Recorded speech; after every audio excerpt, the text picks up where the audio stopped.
Hello વિદ્યાર્થી મિત્રો, આજે આપણે આ વિડીયોમાં ત્રિકોણમિતીય વિધેયનો અભ્યાસ કરવાના છે.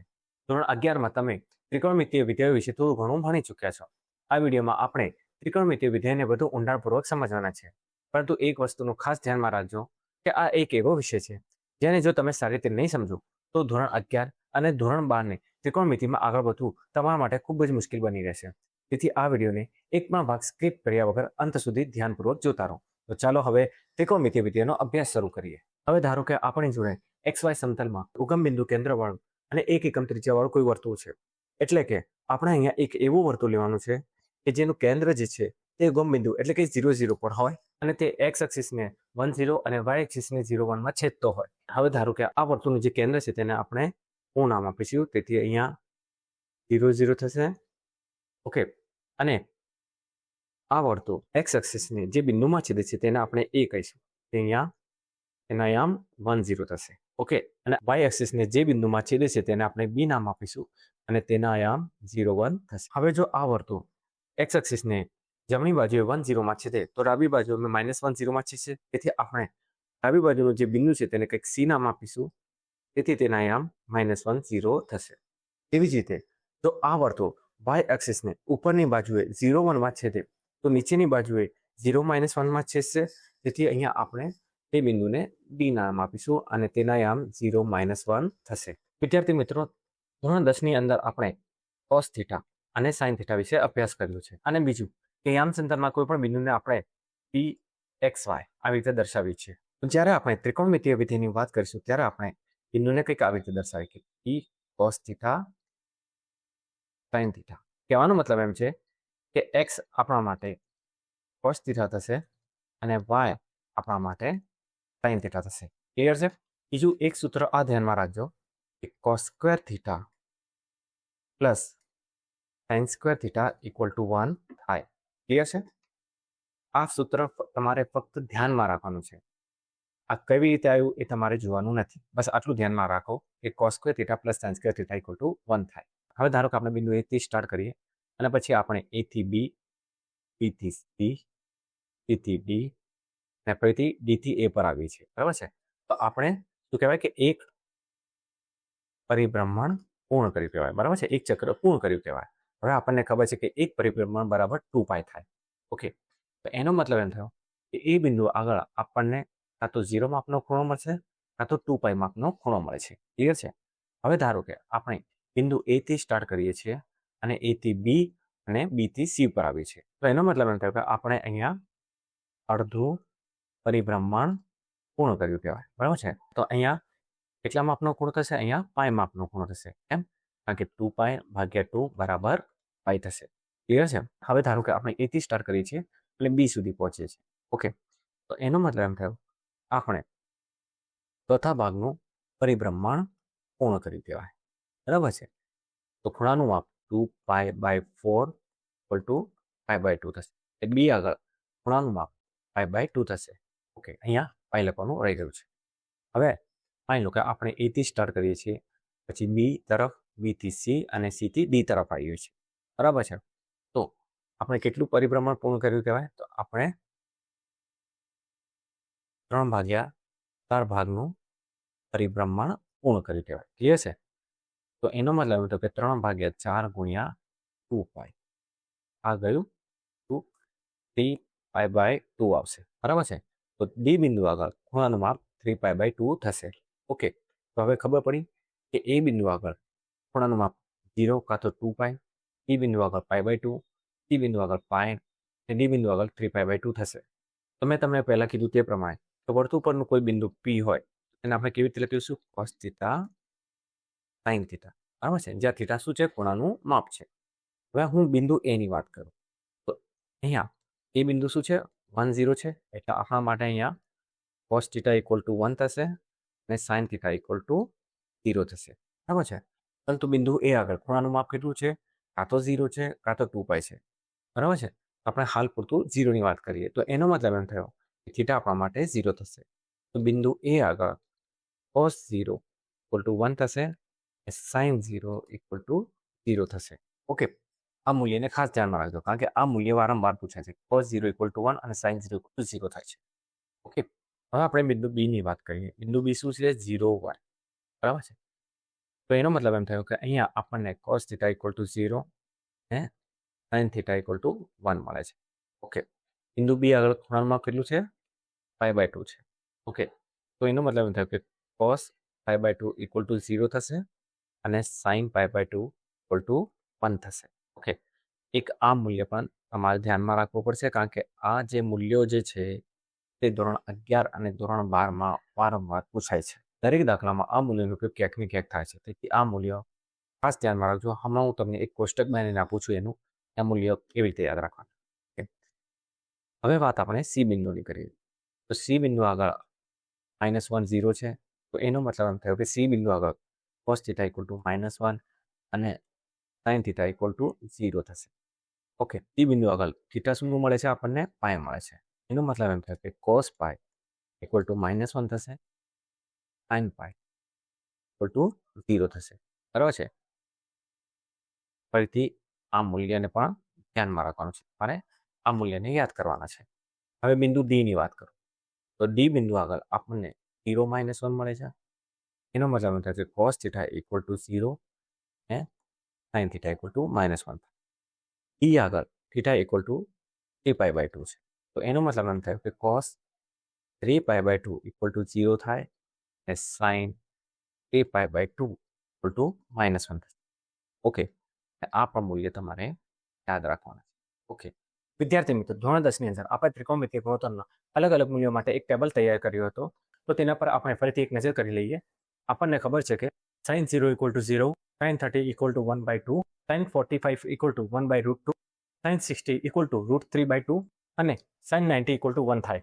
હવે આપણે cos થીટાના મૂલ્યો શોધવા માટે sin થીટાની જે ગાડી છે તેને રિવર્સ ચલાવીશું. એટલે કે cos 0 equal to 1, cos 30 equal two √3/2, cos 45 equal two 1/√2, cos 60 equal to 1/2 અને cos 90 ઇક્વલ ટુ 0 થશે. બીજું આપણને ખબર છે કે tan theta equal to sin theta ભાગ્યા cos થીટા થાય. ઓકે. તો એનો મતલબ એમ થયો કે tan 0 ઇક્વલ ટુ sin 0 ભાગ્યા cos 0 થશે. બરાબર છે. પરંતુ sin 0 કેટલા છે? 0 છે, ભાગ્યા cos 0 કેટલા છે? 1 છે. એટલે 0 ભાગ્યા 1 એટલે કે 0 થશે. તો એનો મતલબ એમ થયો કે tan 0 આપણને 0 મળે. તેવી જ રીતે tan 30 equal to sin 30 by cos 30 થાય. sin 30 એટલે કે 1/2 અને cos 30 એટલે કે √3/2. 2 ગયા 1/√3 મળે. ઓકે. તો અહીંયા આપણે લખીશું કે tan 30 ઇક્વલ ટુ 1/√3. હવે જુઓ કે tan 45 equal to sin 45 by cos 45 થાય. tan 45 એટલે કે 1/√2, cos 45 એટલે કે 1/√2, 1/√2 1/√2 ગયા તો આન્સર આવશે 1. તેથી tan 45 ઇક્વલ ટુ 1 થશે. હવે આપણે tan 60 જોઈશું. tan 60 એટલે કે sin 60 બાય cos 60. tan 60 કેટલા છે? √3/2 છે, ભાગ્યા cos 60 કેટલા છે? 1/2 છે. 2 ગયા. તેથી આન્સરમાં આવશે √3. તેથી આપણે tan 60 ઇક્વલ ટુ √3 લખીશું. હવે આપણે tan 90 જોઈશું કે tan 90 equal to sin 90 by cos 90 થાય. sin 90 એટલે કે 1 ભાગ્યા cos 90 એટલે કે 0. અને આપણને ખબર છે કે છેદમાં કદી પણ 0 ના હોય. તો આને આપણે કંઈક આવી રીતે લખીએ, અવ્યાખ્યાયિત. ઓકે. તેથી tan 90 આપણા માટે અવ્યાખ્યાયિત થશે. હવે આપણે cosec થીટાના મૂલ્યો શોધીશું. આપણને ખબર છે કે cosec theta equal two 1/sin theta થાય. એટલે કે cosec 0 ઇક્વલ ટુ 1/0 થાય. પરંતુ આપણને ખબર છે કે છેદમાં કદી 0 ના થાય. તેથી cosec 0 આપણા માટે અવ્યાખ્યાયિત થશે. હવે આપણે cosec 30 જોઈશું. તો cosec 30 ઇક્વલ ટુ 1/sin 30 એટલે કે 1/2.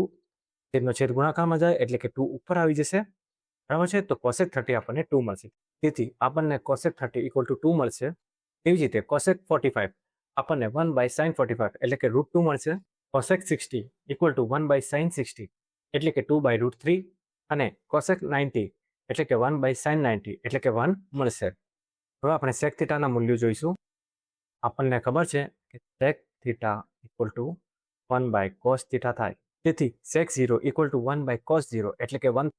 sec 30 equal two 1/cos 30 equal two 2/√3 sec 45 equal to 1 by cos 45 equal to √2, sec 60 equal to 1 by cos 60 equal to 2 થશે. પરંતુ અહીંયા જુઓ, અહીંયા sec 90 equal to 1 by cos 90 equal to 1 by 0 થશે. અને આપણને ખબર છે કે છેદમાં કદી 0 ન હોય, જેથી આપણે sec 90 તરીકે અવ્યાખ્યાયિત લખીશું. હવે આપણે કોટના મૂલ્યો જોઈશું. આપણને ખબર છે કે cot θ equal to cos θ by sin θ થાય. ઓકે, તેથી cot 0 equal to cos 0 ભાગ્યા sin 0 થશે, એટલે કે 1 ભાગ્યા 0 થશે. અને આપણને ખબર છે કે છેદમાં કદી 0 ના થાય, તેથી આપણે cot 0 તરીકે અવ્યાખ્યાયિત લખીશું.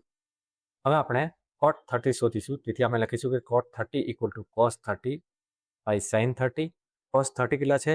√3/2 છે, ભાગ્યા sin 30 કેટલા છે? 1/2 છે. 2 ગયા, આપણા આન્સરમાં મળશે √3. તેથી આપણે cot 30 equal to √3 લખીશું. હવે આપણે cot 45 શોધીશું, તેથી આપણે લખીશું કે cot 45 equal to cos 45 ભાગ્યા sin 45. cos 45 કેટલા છે? 1/√2 ભાગ્યા sin 45 કેટલા છે? 1/√2.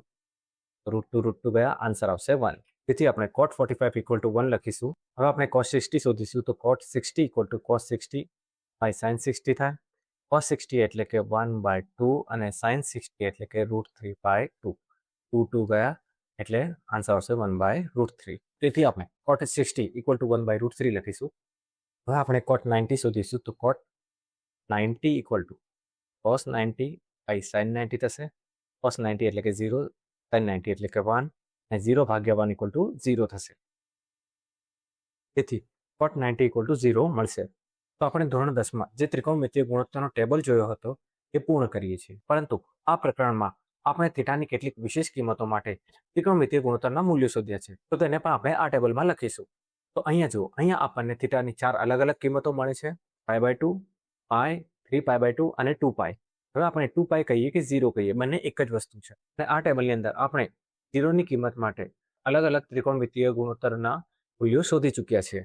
તેથી અહીંયા આપણે ટેબલમાં અલગથી 2π કે 0 નથી લખ્યા. હવે આપણે π/2 ની વાત કરીએ, તો π એટલે કે કેટલા થાય? 180 થાય, ભાગ્યા 2 એટલે કે 90 થાય. અને આ ટેબલની અંદર આપણે 90 માટે અલગ અલગ ત્રિકોણમિતિય ગુણોત્તરના મૂલ્યો શોધી ચૂક્યા છે. અને તેથી આપણે અહીંયા π/2 માટે અલગ અલગ ત્રિકોણમિતિય ગુણોત્તરના મૂલ્યો ફરીથી નહીં શોધીએ. તો હવે આપણે અહીંયા થીટાની π અને 3π/2 કિંમતો માટે અલગ અલગ ત્રિકોણમિતિય ગુણોત્તરના મૂલ્યો શોધીશું.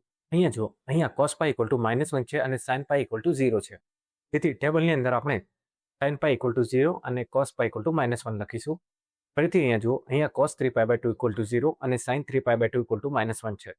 તેથી ટેબલની અંદર આપણે sin 3π/2 equal to -1 અને cos 3π/2 equal to 0 મૂકીશું. હવે આપણને ખબર છે કે tan θ equal to sin θ ભાગ્યા cos θ થાય, બરાબર છે.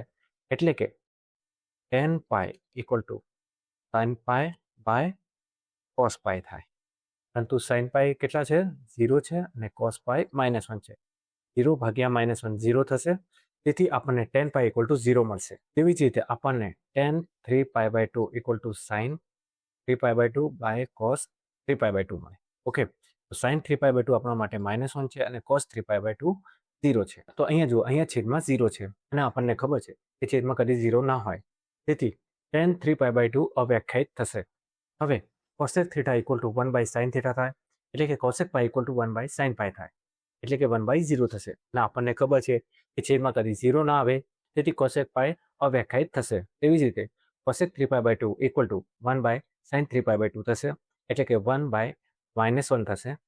તેથી આપણને cosec 3π/2 equal to -1 મળશે. હવે આપણને ખબર છે કે sec θ equal to 1 by cos θ થાય, તેથી sec π equal to 1 by cos π થાય, એટલે કે 1/-1 થશે. તેથી sec π equal to -1 મળશે. હવે sec 3π/2 equal to 1 by cos 3π/2 થશે, એટલે કે 1/0 થશે.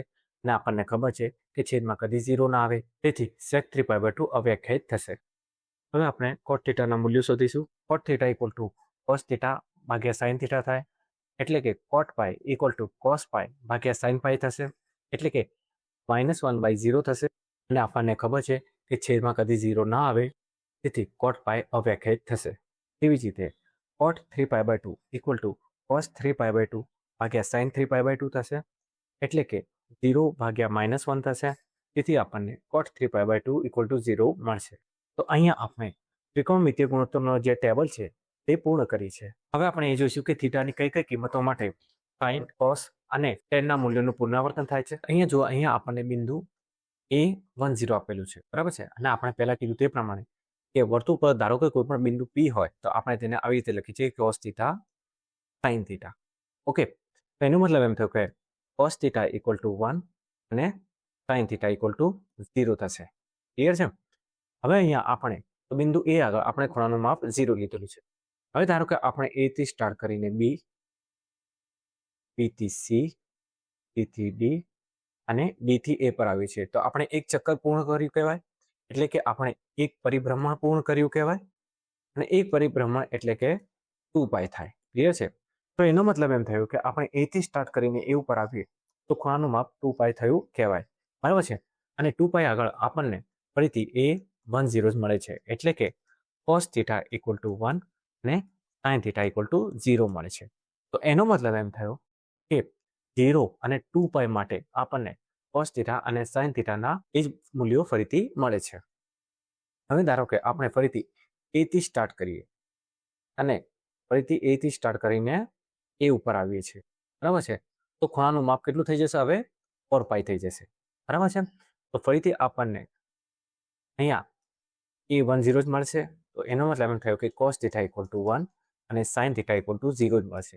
તો એનો મતલબ એમ થયો કે થીટા ઇક્વલ ટુ 4π માટે આપણને cos થીટા અને sin થીટાના એ જ મૂલ્યો ફરીથી મળે છે. તો એનો મતલબ એમ થયો કે થીટા ઇક્વલ ટુ 0, 2π, 4π, 6π અનંત સુધી. તો આ દરેક કિંમતો માટે આપણને cos થીટા ઇક્વલ ટુ 1 અને sin થીટા ઇક્વલ ટુ 0 જ મળશે. જો હું આને વ્યાપક સ્વરૂપે લખવા માંગુ તો હું કંઈક આવી રીતે લખી શકું કે theta equal two 2nπ plus x માટે મને થીટા ઇક્વલ ટુ x જ મળશે, જ્યાં n બિલોંગ્સ ટુ z થશે. એટલે કે n જે છે એ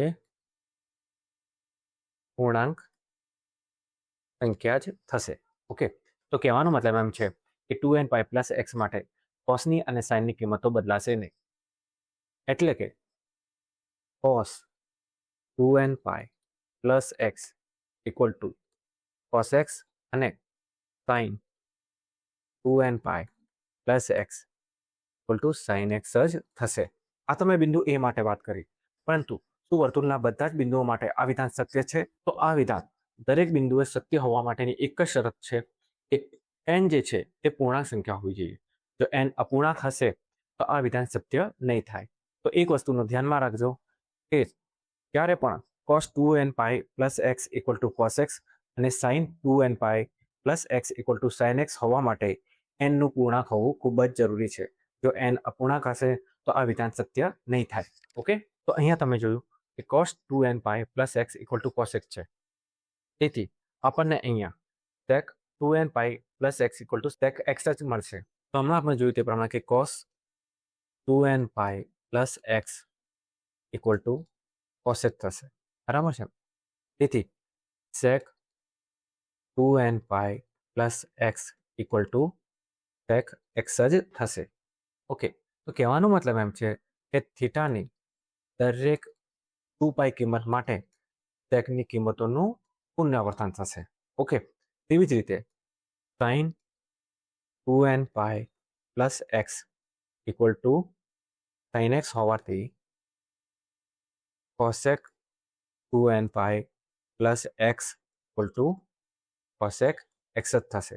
તો કહેવાનો મતલબ એમ છે કે થીટાની દરેક 2nπ કિંમત માટે આપણને કોસેકની કિંમતનું પુનરાવર્તન મળશે. હવે આપણે ટેનની વાત કરીશું કે થીટાની કઈ કિંમતો માટે ટેનના મૂલ્યોનું પુનરાવર્તન થશે. ઓકે, તો ધારો કે હવે આપણે A થી સ્ટાર્ટ કરીએ છીએ અને પછી આપણે A થી B અને B થી C પર આવીએ છીએ, બરાબર છે. તો આપણે અડધું પરિભ્રમણ પૂર્ણ કર્યું કહેવાય. ક્લિયર છે? અને અડધું પરિભ્રમણ એટલે કે પાય થાય. ઓકે, તો અહીંયા આપણને C-1 0 મળે છે, બરાબર છે. અને આપણને ખબર છે કે P cos theta sin theta થાય, એટલે કે cos થીટા ઇક્વલ ટુ -1 થશે અને sin થીટા ઇક્વલ ટુ 0 થશે. બીજું આપણને ખબર છે કે tan theta equal to sin theta by cos theta થશે. ઓકે, તો એનો મતલબ એમ થયો કે tan pi equal to sin pi એટલે કે 0 ભાગ્યા cos પાઈ એટલે કે -1 ઇક્વલ ટુ 0 થશે. ઓકે, હવે આપણે T થી સ્ટાર્ટ કરીએ છીએ અને ફરીથી A ઉપર આવીએ છીએ. બરાબર છે. તેથી આપણે એક પરિભ્રમણ પૂર્ણ કર્યું કહેવાય અને આપણને ખબર છે કે એક પરિભ્રમણ ઇક્વલ ટુ 2π થાય. ઓકે, અચ્છા, બીજું કે 2π કહો કે 0 કહો, બંને વસ્તુ એક જ છે. એટલે કે અહીંયા આપણને A 1 0 મળે છે. તેથી અહીંયા cos થીટા ઇક્વલ ટુ 1 થશે અને sin થીટા ઇક્વલ ટુ 0 થશે. હવે આપણને ખબર છે કે tan theta equal sin theta ભાગ્યા cos થીટા થાય. બરાબર છે.